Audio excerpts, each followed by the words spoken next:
గమనించాలి. ప్రస్తుత రోజులలో మనకున్నటువంటి గొప్ప అవసరం ఏమిటంటే చదువు అయినట్లయితే దేవుడు పరలోకం నుండి ఒక పండితుని పంపించేవాడట. గొప్ప అవసరం ఒక చదువు అనుకోండి.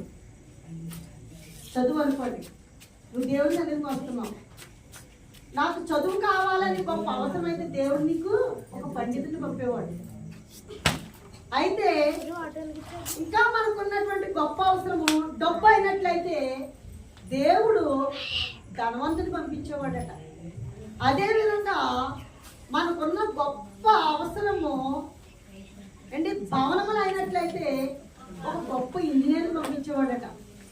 ఇంకా మనకున్న అవసరము ఆరోగ్యం అయినట్లయితే, అంటే అనారోగ్యంగా ఉన్న వారికి ఆరోగ్యం కావాలనుకుంటే ఒక డాక్టర్ని పంపించేవాడట. అదేవిధంగా మనకున్న గొప్ప అవసరము ఒక న్యాయము జరగాలనుకోండి. ఈ లోకంలో న్యాయం అనేది లేదు, ఎక్కడ చూసినా అన్యాయమే జరుగుతుంది అనుకోండి. ఇక నాకు గొప్ప అవసరము న్యాయం జరగాలి అనుకుంటే ఆ దేవాది దేవుడు ఒక జడ్జిని పంపించి ఉండేవాడట. అదేవిధంగా మరి మనకున్న గొప్ప అవసరము మరి రక్షణ అయితే ఒక గొప్ప ఎవరు పంపించేవాడంటే పోలీస్ ఆఫీసర్ని పంపించుండేవాడంట. ఇంకా మనకున్న గొప్ప అవసరము పరిజ్ఞానం అయినట్లయితే ఒక సైంటిస్ట్ని పంపించేవాడంట. ఇవన్నీ ఈ లోకానికి సంబంధించినవన్నీ. ఇవన్నీ గొప్ప అవసరాలే. మనకు చదువు కావాలి, డబ్బు కావాలి, ఉండడానికి ఇల్లు కావాలి, మంచి బ్రతకడానికి ఆరోగ్యం కావాలి. ఈ లోకంలో ఇరుగు పొరుగు వారితో ఉన్నట్లయితే మనకి న్యాయం అన్యాయం ఉన్నాయండి. న్యాయం కావాలి. అదేవిధంగా ఈ లోకంలో మనకి ఇతరుల నుండి రక్షణ కావాలంటే ఒక పోలీస్ ఆఫీసర్ కావాలి. ఇంకా నువ్వు జ్ఞానవంతులుగా లేదా పరిజ్ఞానం కలిగి మంచి జ్ఞానవంతులుగా ఉండాలి అంటే ఒక సైంటిస్ట్ కావాలి. ఇవన్నీ మనకి గొప్ప అవసరాలేనండి. కానీ ఇవన్నీ గొప్ప అవసరాలు కనుక వీళ్ళందరినీ దేవుడు పంపించలేదండి. వీళ్ళందరూ ఇక్కడే ఉంటారు. ఇవన్నీ మనకు అవసరాలే. ఈ లోకంలో మనం జీవిస్తూ ఉంటాము. కానీ మరి మనకున్న వీటన్నిటికంటే చాలా గొప్ప అవసరం ఏమి తెలుసండి? పాప క్షమాపణ. అంటే మనం చేసిన పాపానికి క్షమాపణ అనేది ఈ లోకంలో ఏమీ దొరకదండి. ఇక్కడ చూసినట్లయితే ఈ లోకంలో ఒక పండితుడు దొరుకుతాడు, అంటే ఒక గురువు దొరుకుతాడు. అదేవిధంగా ఒక ధనవంతుడు దొరుకుతాడు. అదేవిధంగా ఒక ఇంజనీర్ దొరుకుతాడు. అదేవిధంగా మనకు ఆరోగ్యం కావడానికి ఒక డాక్టర్ దొరుకుతాడు. మరి మనకి న్యాయము కావాలంటే ఒక జడ్జి దొరుకుతాడు. మనకు రక్షణ కావాలంటే ఒక పోలీస్ ఆఫీసర్ దొరుకుతాడు.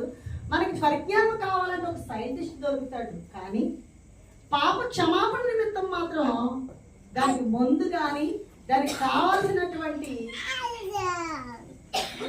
విలువ కానీ ఈ లోకంలో దొరకదటండి. ఈ పాప క్షమాపణ నిమిత్తము మనకి దానికి ఏం కావాలండి? ఏం కావాలి? పాప క్షమాపణ పోవాలంటే ఎవరో ఒకరు ప్రాణాన్ని అర్పించాలి. అంటే గొర్రె పిల్ల బలి ఇవ్వాలి. కానీ ఆ గొర్రె పిల్ల ఎవరు? యేసుక్రీస్తు. అందుకనే యెహోవా దేవుడు ఏమంటాడంటే మనకున్న గొప్ప అవసరము పాప క్షమాపణ కాబట్టి దేవుడు తన ప్రియ కుమారుని పంపెను. దేవునికి మహిమ కలుగును గాక. పాప క్షమాపణ నిమిత్తము పరలోకము నుండి తన కుమారుడిని కన్య అయిన మరియకు గర్భములో ధరింపచేసి నీ కోసం నా కోసం మానవ శరీరుడుగా ఈ లోకముకి వచ్చాడు. ఎందుకు అంటే మానవుడు ఎంత మరి శ్రమ అనుభవిస్తున్నాడో, శరీరము ఎంత బలహీనమో, అలాగ మానవుడు భరించినటువంటి బాధను ఆ యొక్క దేవాది దేవుడు తన కుమారుడు భరించడానికి నీ కోసం నా కోసం పాప క్షమాపణ నిమిత్తము ఈ లోకానికి పంపించేటట్టండి. ఇది పూర్వంలో ఉన్నటువంటి ప్రవక్తల ద్వారా పలకబడినటువంటి మాటలు. మీకా గారు కానీ, లేదా యెషయా గారు కానీ, ఇర్మియా గారు కానీ, దానియేలు గారు కానీ, హోషేయ గారు కానీ, ఆది కాండంలో రాసినటువంటి మోషే గ్రంథం కానీ, ఇవన్నీ కూడా మనకి ఆనాటి కాలంలో రాయబడ్డాయి. కనుక మనకి పరలోకము నుండి భూలోకానికి ఆ దేవాలయ తన కుమారుని మనకి బలియాగాన్ని ఇవ్వడానికి పంపించాడు. కనుక క్రిస్మస్ అనేది ఏంటంటే పాప క్షమాపణ నిమిత్తము దేవాది దేవుడి లోకానికి నీకోసం నా కోసం వచ్చాడు అనమాట.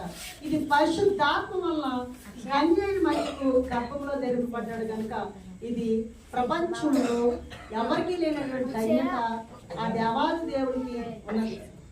మనము ఈ యొక్క స్త్రీల క్రిస్మస్ లో స్త్రీలకి చాలా ప్రాముఖ్యత ఉన్నది మనం తెలుసుకున్నాం. ఎందుకంటే మరియ కూడా ఒక స్త్రీ. మనము మరి దేవుణ్ణి మనము స్మరించాలి. ఆ దేవాది దేవుడు ఈ లోకానికి రావడానికి ఒక స్త్రీ కారణము. ఆ స్త్రీ కన్య అయిన మరియ అనగా మనం చూసినట్టు చేదు. మరియ అనగా అర్థం ఏంటంటే చేదు.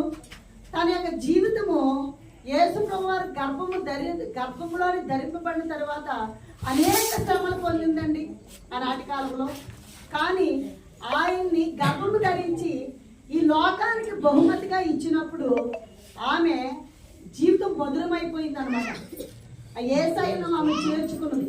అదేవిధంగా మన యొక్క జీవితాలు చేదైనటువంటి వేరు ఉన్నట్లయితే ఈరోజు ఈ క్రిస్మస్ సందర్భంగా యేసుక్రీస్తు వారిని మన హృదయాల్లో చేర్చుకున్నట్లయితే మన యొక్క జీవితము చేదైనటువంటి వేరు తొలగిపోయి మన జీవితము మరియ జీవితం ఏ విధంగా మధురమై ప్రపంచ ప్రఖ్యాతగాంచి యేసు తల్లి అయిన మరియని ఏ విధంగా పేరు పొందిందో మనము కూడా దేవుణ్ణి మన హృదయాల్లో ఆహ్వానిస్తే మన హృదయాల్లో ఉన్నటువంటి చెడంతా తొలగిపోయి మనము కూడా మధురముగా తయారయ్యి ఆయనకు అనుకూలమైనటువంటి చక్కగా మార్గంలో మన వ్యక్తిగత జీవితం నడిపించుకోవడానికి ఈ యొక్క క్రిస్మస్ అనేది మనం జరుపుకుంటున్నాం సంగమం.